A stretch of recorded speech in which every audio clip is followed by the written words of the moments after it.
Welcome back to 2020's final episode of Customers Who Click. This week's guest is Ayat Shukairy, who is joining me today to talk about jobs to be done, customer interviews, and the importance of qualitative research. Jobs to be done is something I'm hearing more and more about these days. So if you don't know about it, if you haven't come across it yet, this is going to be a great opportunity for you, great episode for you. And Ayat will be digging into why qualitative research is really important and how businesses can get it right. So let's get Ayat on now to explain jobs to be done and some great tips and advice on how to run qualitative research better. Hi Ayat, welcome to the podcast. Thanks for joining me. Can you tell us a bit about yourself, a bit of your background and why you do what you do? So my name is Ayat Shukairy. I'm very happy to be here on your podcast today. I have been doing conversion rate optimization now since 2006. Started the company then and really have been kind of modifying that process for the past, almost 14 years. Also, I am the co-founder of FigPie, which is a software that essentially is a kind of conversion rate optimization software, which provides heat maps, video recordings, A/B testing, and polls. So I've been, doing this for a really long time, and as a result, building kind of new companies and new experiences for clients and customers. Awesome. Sounds great. Do you have a particular type of business you like to work with? Are you B2C, e-commerce, B2B? So majority of our clients are actually e-commerce, but we do work with sometimes D2C, B2B companies as well. SaaS has been kind of also a company, the type of kind of clients that come to us could be also SaaS as well. So, I mean, it kind of, because when it comes to conversion rate optimization, I think the premise and the model is something that can be applied across the board as long as you understand how to learn and gauge a little bit more about that overall business. Once you collect that information, then implementing that process and, making sure that you're addressing the same kind of issues that you would across the board. I mean, it's like a singular process that you can apply, but of course it's going to change depending on the type of client. So that's why, we're a little bit agnostic in that sense, is that we can handle different types of clients, but it just so happens that the majority of our clients that come to us, almost, I would say 70% are e-commerce clients. Yeah, I guess I think they just tend to be higher volume, and so maybe makes a bit more sense for them, or they're more aware of it. But yeah, I agree. Like, kind of once you've got, I guess, the principles, once you understand those, you can apply them to really any company. The work is then understanding what the company itself, what it does, who its customers are, what they want. And so whether that's a different e-commerce industry, or if it's B2B, B2C, if it's SaaS, doesn't really matter as long as you can understand how to do that research and figure out what the problems are, what people want from it. Exactly. I mean, I think it's nice. There are some companies that specialize in a specific niche, and it lets them really kind of delve a little bit deeper and maybe become, and they find that they can be a little bit more creative. But we found that our model actually, we can still be quite creative, and we can still have that experience with different types of customers and clients that come to us. I think that that's part of the excitement of the things that the job that I have, is that I get to work with an assortment of different types of clients, and they're coming with different types of problems, and you have to solve that problem for them. That to me is kind of what keeps me going. And I love that part of the work. I think if I was working within the same type of industry, it wouldn't be as exciting. And the problems that I would have to encounter and solve wouldn't be as challenging. And I like that challenge. And I like to kind of really get deep into whatever type of client and whatever type of industry they're in, to kind of even expand my own horizons. Yeah, exactly. I when I worked in-house, I moved between very different companies, really.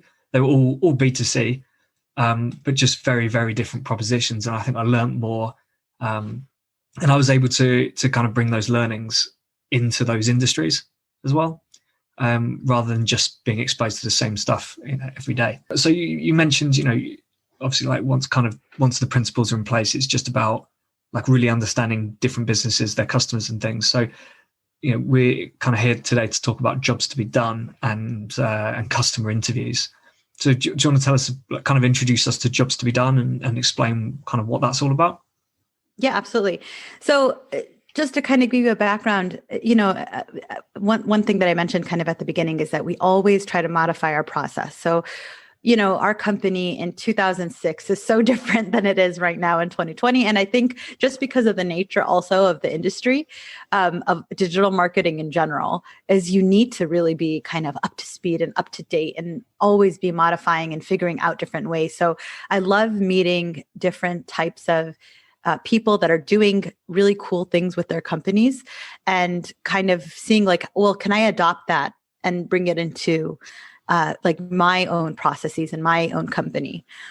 So I was really lucky enough a few years back to speak at a conference called Business of Software. Actually, I think that the founder is in the UK. So they have two different conferences. One I think that's in the UK and one that is in Boston. I think it's like every year they do 2 events. But anyway, so I was there, I was a speaker, and another speaker that was there from my state that I live in, which is Michigan. I used to live in Michigan and I grew up in Michigan.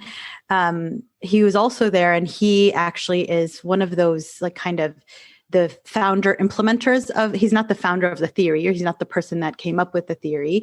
However, he's one of the first people that adopted the theory of jobs to be done. And he started kind of going into it, and the fact that, again, the way that we perceive all products and services, we always look at it kind of from a futuristic perspective, and why people would necessarily want to, buy this particular product. We always ask that question, why?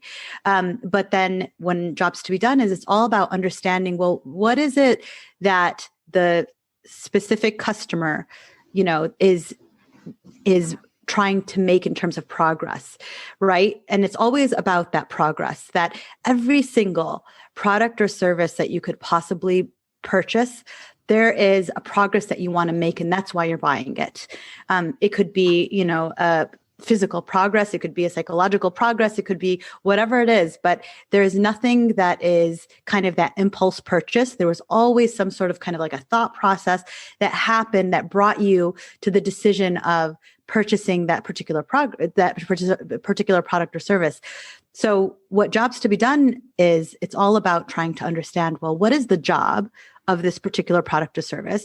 What did the visitor, or the customer hire, us for when it comes to this particular product or service? And what is the progress that they wanted to make?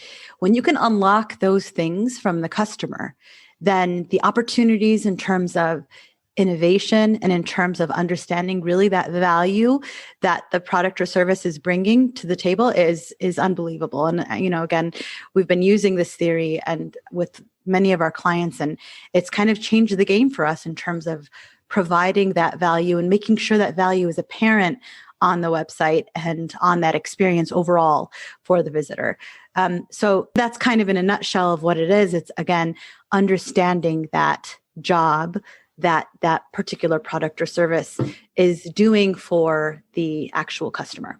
Okay, yeah, cool. Could you give us an example? Yeah, absolutely. So, for instance, and this is one of the famous examples of jobs to be done, not one that we've necessarily applied, and I'll give kind of examples from our own experience as well. But the really famous one is the milkshake theory, and this is where they were actually a McDonald's approached the founder of Jobs to be Done, and his and he's kind of a professor at Harvard, or was a professor at Harvard. Clayton Christensen. He recently, earlier this year, actually passed away. And they approached him and said that, we want to increase the sales of our milkshakes, but we're struggling, and they go to any type of marketing company, and it's always the same thing. Let's add these different features. Let's make sure that, the advertisements are in this way, and we highlight, the consistency, and we highlight the toppings and whatever it is. And so he's like, well, no, the reason is you're always asking the why question, the obvious question that any type of marketer would ask. But we really need to ask like, okay, well, let's approach this a little bit differently and see, when are people purchasing the milkshake? And so they started observing just customers in general, and they noticed that there were two types of customers. There was the morning purchaser and there was the afternoon purchaser. And so when they kind of delved a little bit deeper to that morning purchaser, they recognized that these people were usually commuting. They needed to grab something quick during their commute. They needed to have something that would fill them up and sustain them before lunch. They needed something that wasn't going to be messy. So those are all the jobs that the milkshake was really doing for them.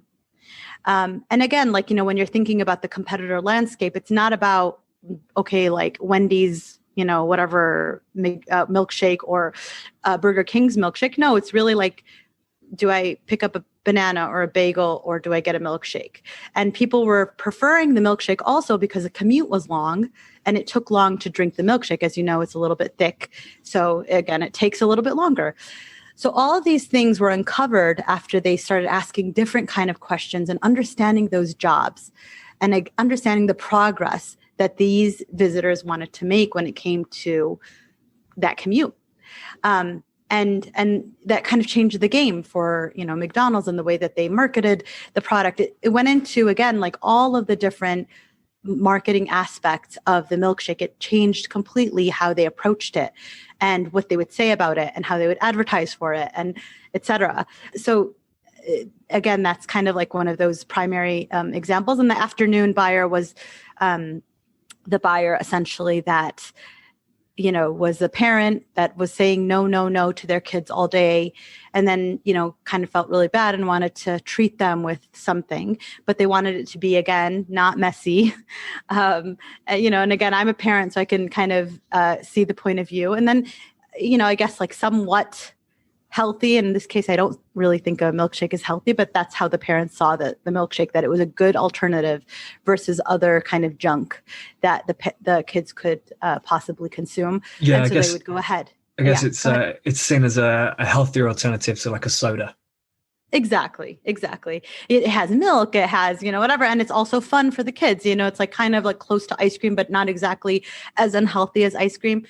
I don't know. I mean, obviously an argument could be made that that's completely false, but it gave, again, that information to, McDonald's to say, well, the way that we approach the marketing now, targeting these two different segments is going to be completely different because now we understand what are those jobs that they have when it comes to the milkshake. So it really changes that value, again, that they're seeing the milkshake. And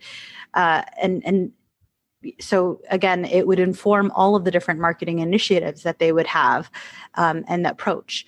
And so, again, like when we adopted this, we would take it and, for instance, we'd conduct interviews recently we worked with a subscription-based technology publication. And again, they've done their research. This technology of publication is very well known. They know that their customers are a certain profile. But what we started to do when we were conducting interviews is that we were finding that there was actually more of an emotional tie to the publication. So, some of the interviews that we conducted, the visitors were describing the fact that this publication actually helped them communicate and have good conversations with loved ones. So, for example, one woman described the connection that it gave her and her daughter. That, again, in a typical marketing kind of landscape and a typical situation, you wouldn't be able to extract that information. Another person described the fact that, whenever he'd visit his friend, this man was kind of entering retirement, but he would visit his friend. He always wanted new topics and interesting topics to discuss. And that's why he subscribed to this publication. So again, we kept on seeing that theme over and over again. And that kind of changes. Well, then how do we display that information and make sure we capture visitors and let them know that this is actually a publication that's going to help you achieve that, right? And really, because again, it's that job of connection with other people, with other humans, with loved ones, with friends, and that's really, what we were able to kind of find from our interviews is that this information could be very useful to any type of marketing initiative, again, that the company, the publication is going to launch, or within the website itself. We would also make sure we kind of address that. Yeah. So just going back to that last example, I think, so the kind of the job that the magazine is fulfilling is not to necessarily to educate the reader on the content. It's to provide them with the information they need to be able to have a conversation about it. Yeah, absolutely. And again, that wasn't the only job, but that's the one kind of like that I kind of highlighted that was a little bit unique. No, there were other jobs where it was maybe kind of educational driven, et cetera. But our aim is, again, to find out, to dig a little bit deeper, because the very top of mind answer that you would typically get from any type of visitor that you ask that would subscribe to this publication would say that, hey, it's because I want to advance my knowledge, right? And I think we can both say that we could probably come to that conclusion without even interviewing any customers, right? So again, a lot of times the way that we ask questions, we can sometimes get really top of mind answers from the visitor, but the thing about jobs to be done is that we're really trying to actually go to their subconscious. So the way that I interview is I'm really going to dig deeper and try to understand so much more from the visitor's perspective. I want to really understand what brought them to that moment. And I want to zoom into that moment. Well, why was today the day that you decided to subscribe? What was happening? What was going on? What were some of the conversations that you had? Who are the people that you talked to? And the reason why we kind of dig deeper is really trying to nudge them and try to really kind of figure out what it was that led them to that moment and that decision. And again, another really important thing is understanding the first time they thought of it. Because again, a lot of people think that, oh, it was an impulse. I just decided to do this. I just decided to go, I saw a mattress at, Costco, and I just decided to buy the mattress. No, you didn't just decide. When you dig deeper and you understand, actually, there's been a history where this guy was struggling and trying to find the right mattress, right? These people were thinking about this publication for a while, and they were going through different moments that led them to that final decision. And really understanding that kind of timeline gives you a lot of perspective on that service and, oh, how can I now market it better with knowing this information? Yeah. Yeah, I know what you mean. You ask people and it's just, I mean, I'm sure that's the answer I would give as well. If you asked me about my most recent dozen purchases, why I'd actually bought them on that day or at that moment, and it would just be, oh yeah, just because kind of thought of it and decided to buy it. But that's not right. That's not really why it happened. There must be a reason I've finally decided to make that purchase, even if I haven't really thought about it too much. Right. Like sometimes people say, well, oh, there was a sale. Right. And that's, a lot of times that's what drives people is they might say, well, the price is right, et cetera. But, you're not just going to go buy even something like clothes, unless there's kind of that something that built up that led you to that, final decision that when you kind of pulled the trigger and decided. Yeah. But whenever we do interview, though, it is very important that you interview first purchasers, not somebody that, has been buying for a while from this specific type of company or, they've never. So it's very important that the type of person that you're targeting with these questions is, again, like that first purchaser, because you're going to get a lot more value. And it has to be also recent. I can't be asking somebody about something that they decided to do 2 years ago. So those are kind of some critical components when you're really sitting down and conducting these interviews. Yeah, I suppose if you're asked someone who's bought it multiple times, I suppose that job is still there, but it's, I guess, a bit more difficult to explain it at that point. They've exactly. just, it fulfills that job. It's been doing it for ages. They just keep doing it. Exactly. Like it's hard to pinpoint that timeline that I kind of am describing that we're trying to really extract from the customer. Yeah. I have another actually really good example of this is the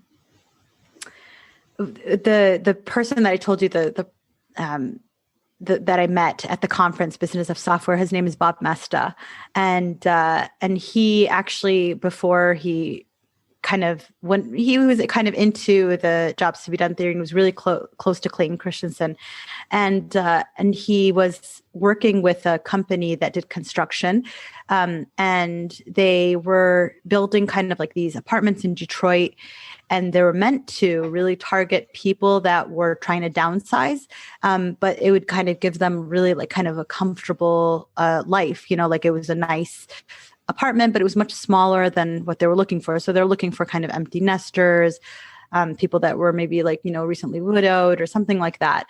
And so after kind of conducting some of the interviews, these jobs to be done interview, and understanding again the job, what they recognized was that, a lot of people, for instance, again, when they're thinking about downsizing or they're thinking about the fact that this change in their life, they're concerned about, one of the concerns that they had was, of course, the fact that, they have this dining room table that's really like a staple in the apartment and in their homes. And that's where they had all their birthdays and all their Christmas dinners and all their gatherings that were around this dining table. So it's kind of like this heirloom of the family, essentially. And when they would go to these apartments, they would see that because the builders tried to make the master bedroom a little bit larger, so the dining space was very small, so they could never fit their dining table there. And so by understanding a little bit more and having these jobs to be done and thinking about the job that this apartment was supposed to do for them, they were able to recognize that they need to expand the dining room table, and they needed to figure out ways to facilitate the move for a lot of these people because, again, they're elderly. So again, it's just about having those conversations, and then it provides you with a lot of solutions for the product or service that you have, and you're able to kind of do a much better job in addressing some of the concerns that the customers have. Yeah, exactly. So I guess like a normal customer interview might be around like just what is it you want from a home, and what are some of the key features or things like that. Whereas the jobs to be done would tell them that actually in the customer interview they said, I don't know, they want a large bedroom. They need a large bedroom. That's what they want. But in jobs to be done, the answer could be something completely different, because actually they just want the bedroom to sleep in.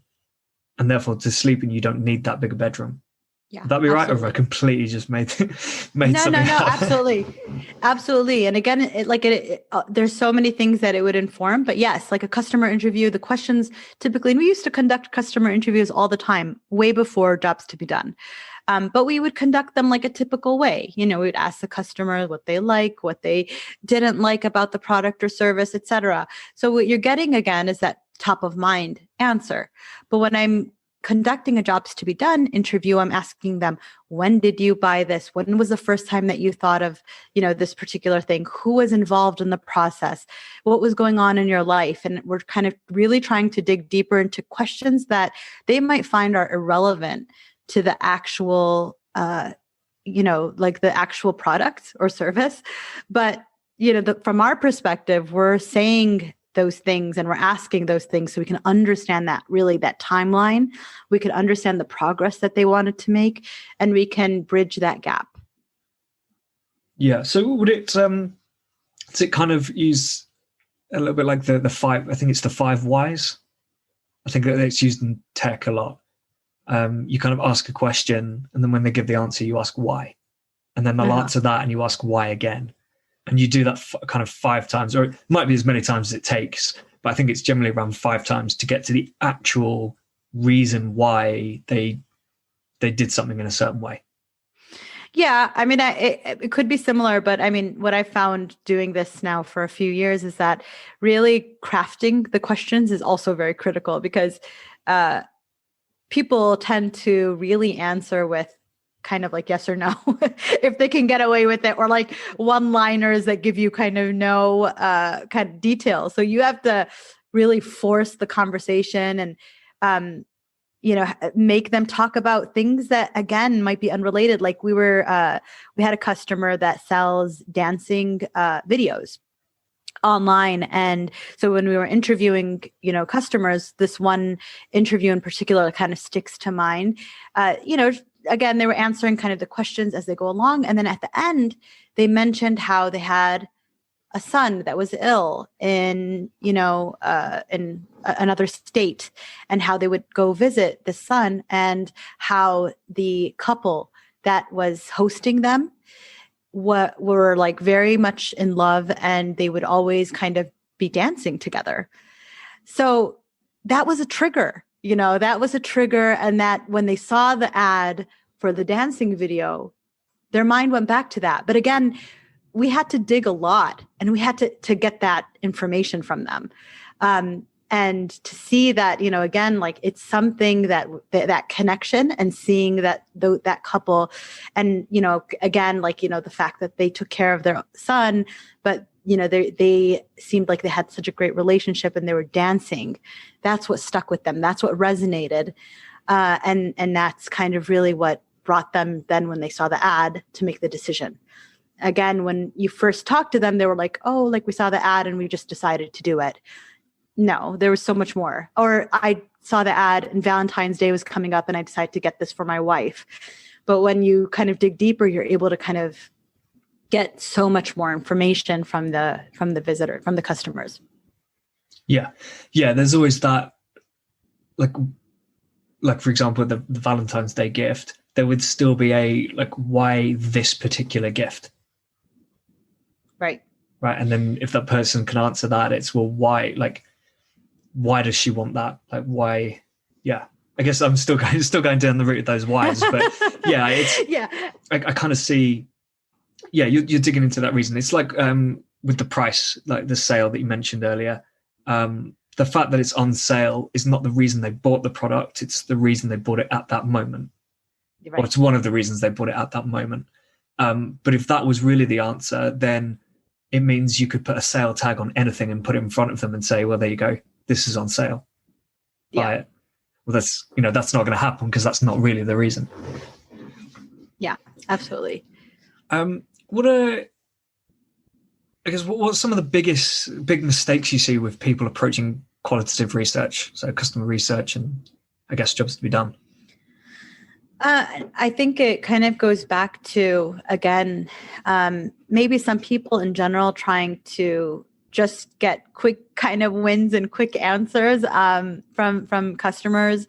For a very long time, when it first came out, the little polls that come up on websites, those were super popular. And a lot of companies would rely on the data from those polls. They would put so much emphasis on it, and they would put, a lot of, make a lot of decisions based on the answers that they would get from those polls. And while we do conduct polls, a lot of times the way that we conduct the polls is based on some of the jobs to be done interviews. So after I've kind of aggregated the data, then I'm going to kind of just ask and see certain questions that I want to make sure that this actually, because I'm going to interview 20 customers. So I have to validate that information actually applies across the board to more customers, right? Like a bigger kind of customer base. So that validation can happen through polls. But when I'm just asking random questions on polls, I'm going to get top of mind, answers. And so I always love this example of that during the Industrial Revolution, they were building all these skyscrapers, and what they didn't really think of is the elevators, or the lifts, as you guys call them in the UK. They just would build one in a building, that's 10 stories or 15 stories high.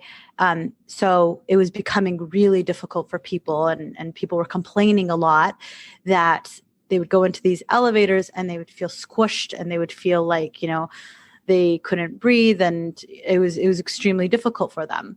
So when they asked people, like, what should we do about this? They would say, oh, like, obviously build more elevators. And that seems like the obvious, answer. But the reality is that for a lot of these, companies, that means hundreds of thousands of dollars in infrastructure that they maybe at that time really didn't have. They didn't have the ability to do that. So they needed a quick solution that would just comfort people. And so what they did was, based on the answers, people again were complaining about the space and where to put their eyes and et cetera. That's why they included mirrors in elevators, because it gives the sense that the elevator is a lot bigger. So again, it's like kind of like a psychological answer to making sure that at least for time being, they could be a little bit more comfortable by having kind of that mirror. And then also gives you a little bit more ability to not stare at people or stare at yourself or like it gave them a lot more flexibility when they put those mirrors inside. And so that's why now, actually, if you go into a lot of elevators, you'll find mirrors, because it's something that actually was passed down since the Industrial Revolution. But again, asking people the question, you get top of mind answers. Another really good one is like Heinz ketchup. When they did a field study and they brought in a bunch of moms, and they're like, oh, we have this really cool concept of different colors of ketchup: purple ketchup, green ketchup, blue ketchup. I don't know if you remember that, but this is like something that happened, God, I want to say end of 90s. I'm not sure. Yeah, but I don't know if I actually remember purple ketchup or if I've just seen the pictures and stuff online. Yeah. But yeah, I do. Yeah, I'm aware of it. Yeah. So people, green, I think green, I think purple. I forgot there was a third color, but anyways, maybe blue. But anyway, so they brought these moms in and these kids, and they did a kind of asked them, what do you think? And they were so excited, and people were like loving it, right? And then they took it to market, and it just completely flopped, because who wants like green ketchup on their, like their hot dog? It looks like it's like, like rotting or something like that. Or like, again, like, what job did it really do? Like, so sometimes adding these features to a product that's working isn't really going to help advance that product. But understanding the job a little bit better, if Heinz went back and tried to understand that job a little bit better, then maybe they could then reinvent and innovate based on that. But just colored ketchup, it just was too unusual for people. So they took it to market, and it just flopped completely, and they lost hundreds of thousands of dollars as a result. It seems like an interesting idea. Oh yeah, make it more fun. But then, the moment you actually see the hot dog or something with purple or green ketchup on it, even in a picture, you kind of think, I don't really want to buy that. I don't really want to put that on my plate. That actually just, it reminded me of a video I watched actually just shortly before we started recording, about a company that does, it's getting a lot of stick for doing lots of limited edition runs of their of product lines. So they will launch, they're a hobby business.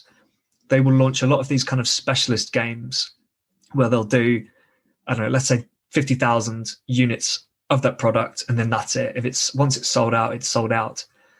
And they're getting a lot of criticism because, lots of people want them. They feel like it creates false fear of missing out and stuff like that, which it kind of does. But the issues are mainly production wise. But actually, so there was one game in particular that sold really, really badly. And even like years later, it was still on the shelves in the stores and just no one wanted it. And they found out that one of the big reasons people don't want it is because they couldn't use the models from that box in combination with anything else. Whereas most other things, you could take it from one game and just use it in another, and that model was still kind of valid. It was still useful. But this one game that sold really badly is because it wasn't because the game was bad or the models themselves were bad. It was just because they couldn't be used along with anything else. Yeah. And that was kind of that, I guess kind of like jobs to be done thing, I guess. Like, people will buy up the other boxes because they think, well, I might play this game, but I can also use these cool models with the games that I like to play. but Yeah, this one absolutely. particular box didn't fulfill that criteria, and therefore people just didn't buy it. Yeah. Yeah, it's super interesting. I mean, I think in general, again, like for them, sometimes coming up with new concepts and new ideas and new limited editions, you have to think of, well, why are people, and what is it again about this product that people are coming to and attracted? Yeah, maybe it's the fact that it's limited edition, but there's something else, there's something deeper.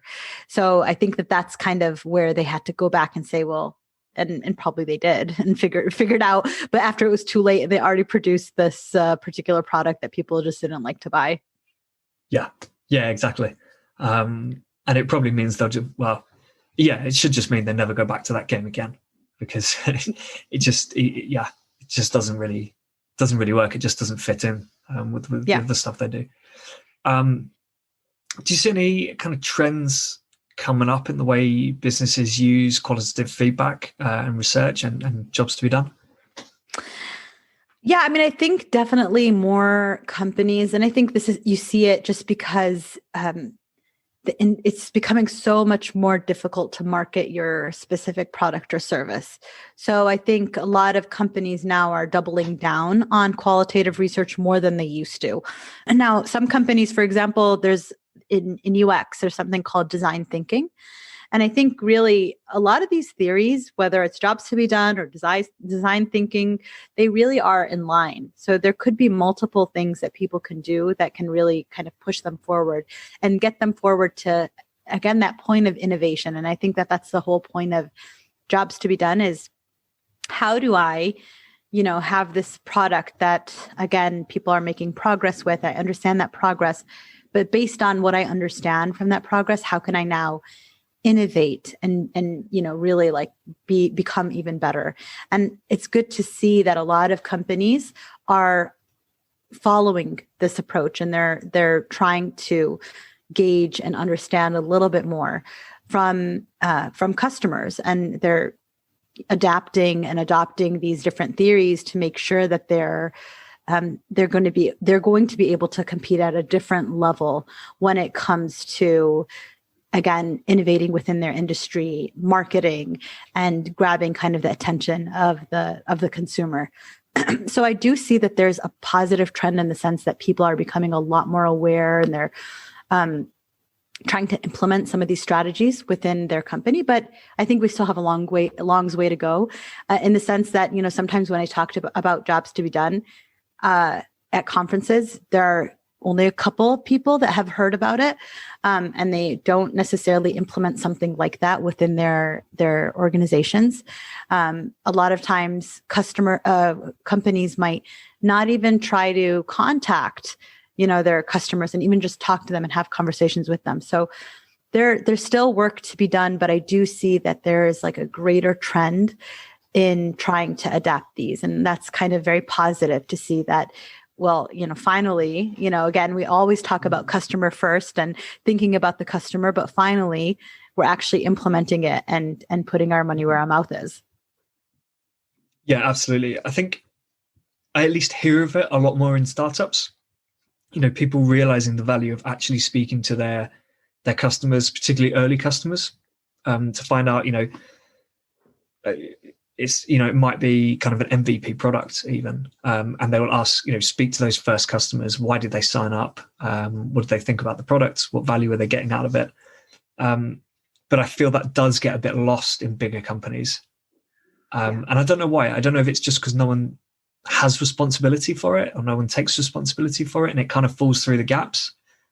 But I've been in some, fairly big companies, and there's no feedback coming from customer service, which would be a great place for it.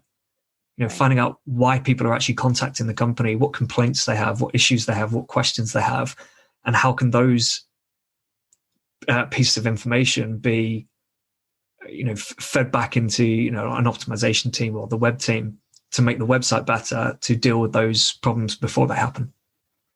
Absolutely. And I think that that's always the problem with larger organizations, is that it takes them a long time to be able to change.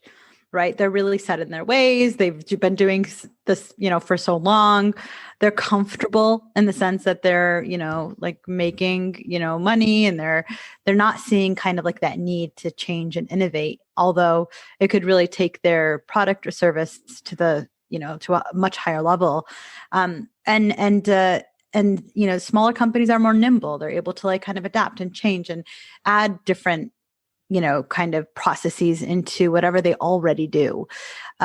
So we have kind of like this, in my kind of sometimes when I present at conferences, in a slide deck where, the big fish used to always eat up the small fish, but now, with these smaller companies that are coming up, they're able to kind of make actually a difference. And they're really letting those kind of larger companies make a run for their money, because they're innovating in a way that larger companies are just unable to, because they don't adapt and they're not able to optimize their processes to make sure that they include better ways to pull that qualitative research or even quantitative research, and how to incorporate that. So like there's a big key element is like, okay, it's really great that you conducted all these customer interviews. Now, what are you going to do about it? How is it going to inform all your marketing? So it's one thing to actually do it, and it's a whole other thing to actually implement it and make changes. So I was telling you about those, the apartments. They changed the whole layout of the apartments to make sure that they accommodated the dining table. When we talked to the customers about the dancing interviews, the emotional side of things, meaning like, there was always some emotion attached, or the couples that came to us typically had some relationship problems. And so addressing that on the landing page and making sure that, we show kind of like that before and after, and kind of invoking that feeling of like, oh, this can kind of restore some of our relationships, some of the intimacy that we've been lacking in our life. That, made a huge difference for the customers. And we were able to see a really amazing growth and increasing conversion rates as a result. So again, like, because these companies are nimble and they're able to change, and I think the fact that they're even open to conversion rate optimization, it helps, right? Because that's what we do. We do conversion rate optimization. Qualitative research is a very important piece of CRO overall. And then, kind of, again, taking them through that journey, and they're able to kind of really adapt their companies as a result of that, to incorporate all these different aspects. Even if, for example, we go away, a lot of times our clients will continue to do a lot of the different work. They're kind of learning from us so that they can adapt it within their own organizations, after we've kind of given them the that foundation. Yeah, you're right. Smaller companies tend to move quicker, from what I've seen, from what I've experienced. And you tend to get in bigger companies, again, from what I've experienced, lots of technical debt. So on the technical side, there's always that, well, we can't build this because it's not really compliant with our current systems, and we know our current systems are really old, and all that sort of thing. And then in the marketing teams, a lot of the time they are kind of like under-resourced and overworked, I guess. So they have to focus on just optimizing their ads and just tweaking keywords and things, and just trying to drive up the click-through rate, drive the cost per click down, or the CPA down, but without really being able to experiment creatively, and kind of do the interviews that would help dig out that crucial bit of information that would help them say, well, actually, the strategy we're using is all right, but based on this feedback, people want a completely different message from it, which we think would work better. And they just don't have the time to actually find that out and then implement it, particularly at the risk of maybe having lower performance in the short term. Yeah. I mean, we've worked with companies actually that if you don't have kind of like buy-in from everybody within the organization to do conversion rate optimization, because it does touch sometimes the back end, like a lot of experiments that we run, we don't want to only do front end experiments, because that's not going to move the needle. A lot of times it has to do with that back end and making sure that we can make some adjustments so that we're delivering a better experience for the visitor. And so you have a lot of resistance. So it's kind of important to make sure that you do kind of have that buy-in, because like you said, the marketing teams are stretched thin. And so if the marketing team is coming to you for help, but the technical team hasn't bought into what you're going to be doing, then you're going to run into some major issues, because you have to rely on that technical team as well. So I've seen all sorts of companies in terms of like how slow they move and how they're able to implement. And then that really does inform, or that does kind of result in the overall success of the project that you're going to be running for them. Again, like we run these big scale conversion rate optimization companies. Well, if you really do want to see a 65% increase in your, bottom line, then you have to be moving forward, testing, experimenting with different things, understanding kind of that research and implementing it on the website. So the type of organizations matter. And when we do work with large companies, it's always a struggle to kind of get, kind of deep into those changes. But again, it's the way that you go about it. And again, trying to get buy-in from all the different areas. So we worked with eBay, and we just had to get buy-in from like the technical team and that CTO in order for us to make sure that we can implement the concepts that we had in mind. Because otherwise, with a large organization like eBay, it's a struggle to make changes, and they move slow. Everything moves slow. There's a lot of red tape, and you just have to make sure that you're able to navigate that. Yeah, definitely. It's one of these kind of areas of marketing which, it is more difficult and more time consuming to get going with, because you can't just work with the marketing team and get going, or just with the the kind of front end web team. You have to get that technical buy-in, because the big opportunities are the ones that are going to require a bit of work, a bit technical work. Absolutely. Kind of moving on a bit, because I think we're running out of time. Do you have any pet peeves when it comes to marketing? It's interesting, because actually my business partner and I were actually talking about this recently, where, you have some of these marketing personalities that sometimes become very popular, and they have a huge following, and then they get kind of stuck in their ways, and they only start repeating that same exact information. Although I think that, when it comes to marketing and digital marketing, there's lots of growth opportunities, and there's lots of innovation that needs to happen within our industry. So, always just kind of relying on that. Like once I've collected I created my tribe, and now I spout the same information over and over again. That's a huge pet peeve of mine, because it's just like, no, we should always be changing and, adapting new things and learning, and not just trying to kind of build a tribe around us and then just, sticking to that and not really changing away from that. So that's kind of one thing that, recently kind of came up in discussion. But another thing that, bothers me is, again, and I think we kind of touched on this right before, is this kind of effect, where the silo effect, where everything is kind of separate in these organizations. So we actually had a recent client where, again, the communication between the technical team and the marketing team was just almost non-existent. The fact that the marketing team didn't have control over things that they should have control over just was mind-boggling.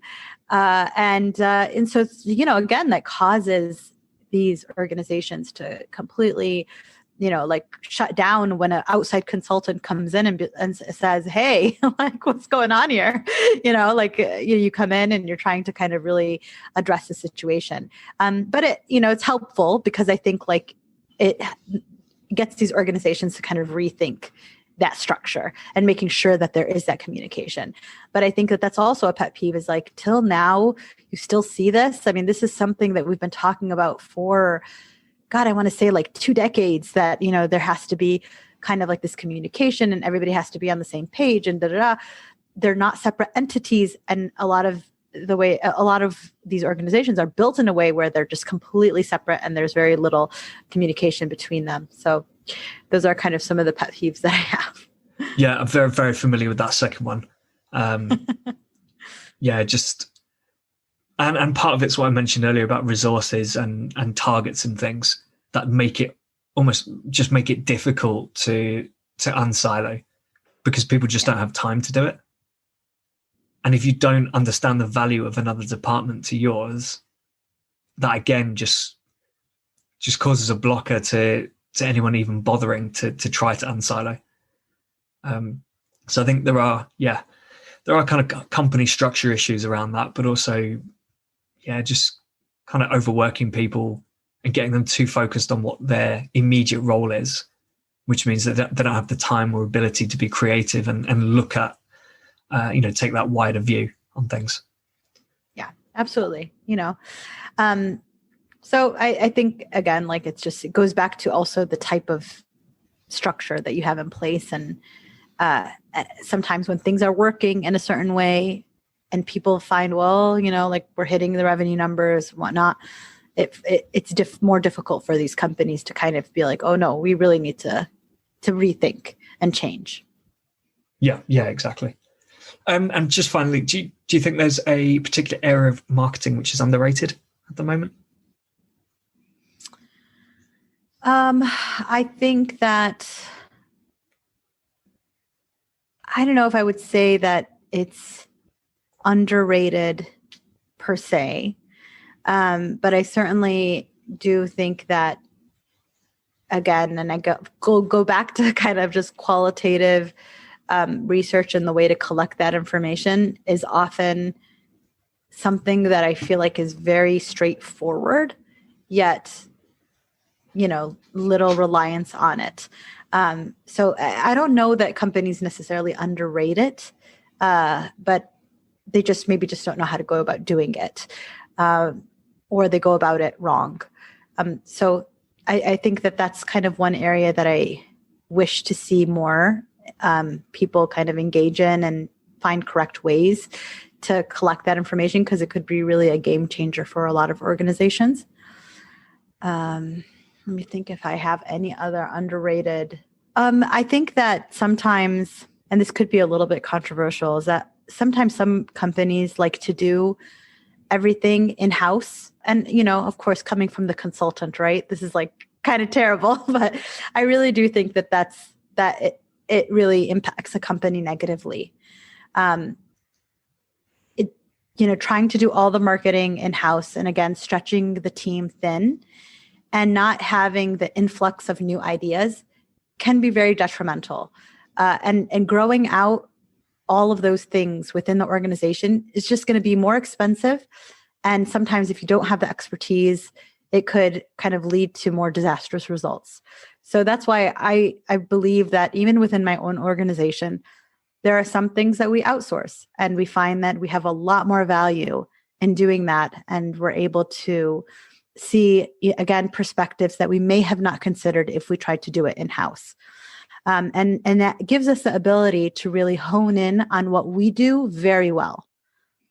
So, we're really good at conversion rate optimization. We're always trying to innovate when it comes to CRO and improve our process. So bringing other marketing consultants to do other things for us, whether it's PPC or any type of kind of digital advertising where, that's not our forte, that's not our expertise.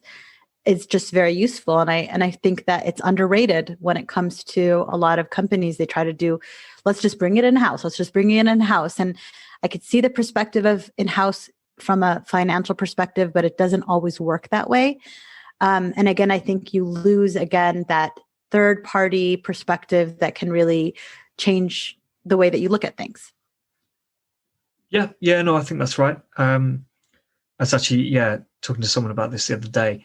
I think there are different sizes and scales where different setups do make sense. It might be that an agency makes sense early on because you can be a bit more flexible, for something like PPC. Then when you get to a certain scale, maybe having the in-house team is better because you've got those people dedicated to working on PPC for you. Yeah.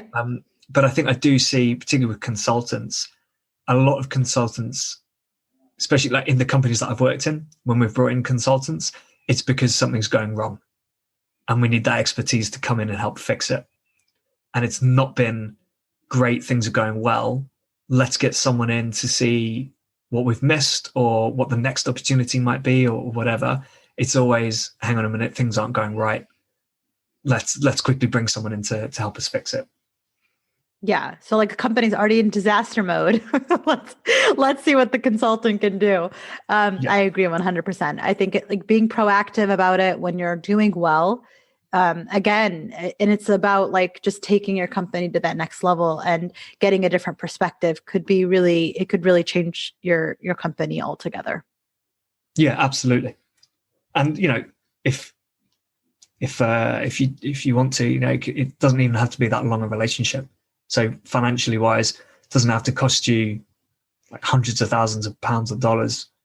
You can work with a consultant for a month or two, or even 3. Whereas if you want to hire that person, you're kind of committing to, well, in the UK, 3 months, 3 or 6 months if you've got a probation period. And if it doesn't work out, you then have to go through the hiring process again. So, yeah. So it's always a struggle because I'm like, when it comes to hiring, I have like a lot of experience there and it's not always pretty. Keeping somebody and making sure that they're the right fit, et cetera, culturally, like, within the company, like the culture, that they can just mesh with everybody as well as all the other aspects in terms of like their performance, et cetera.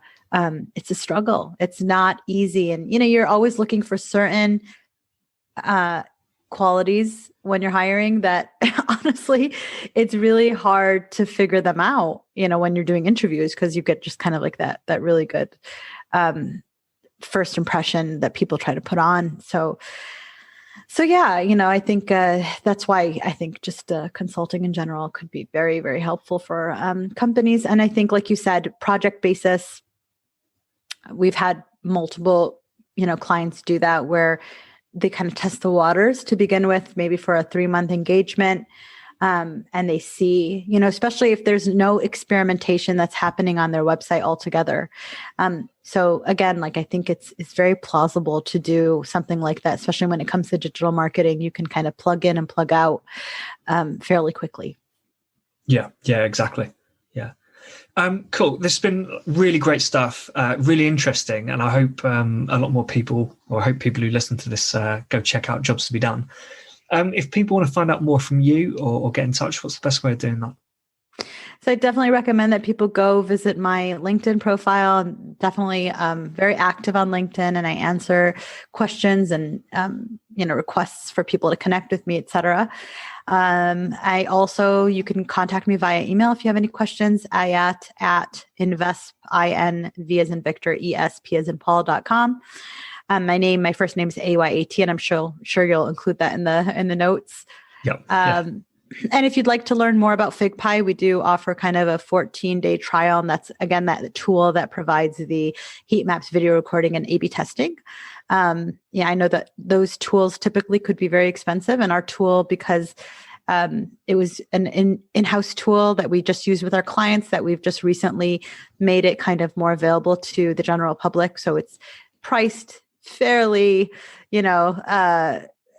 low compared to what else is out there. So it might be a consideration for anybody that's looking for something like that. Awesome. Thank you so much for joining me. No problem. Thank you, Will. Qualitative research is super important for any business and has been around for years. Everyone knows it. You probably did some yourself at school or university. But when it comes to research for a business, it can get more complicated. There are, the obvious questions around the product itself. How do customers feel about it? What would they change? How was their delivery experience? Things like that. All these can help you make tweaks and changes to your business to improve the experience.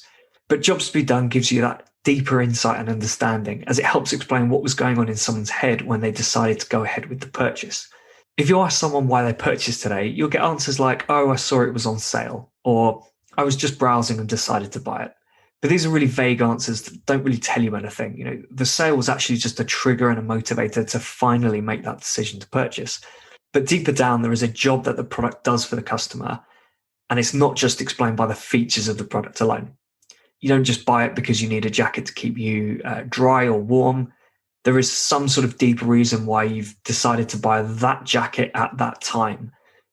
You might have had some sort of trip to go on, and that's the real reason you want it. It's for that trip and that adventure that you're going on.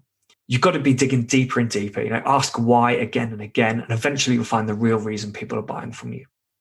If you'd like to learn more about jobs to be done and customer interviews, reach out to Ayat on LinkedIn. As it's the end of the year, drop me an email to will@customerswhoclick and let me know what your favorite customer experience has been in 2020.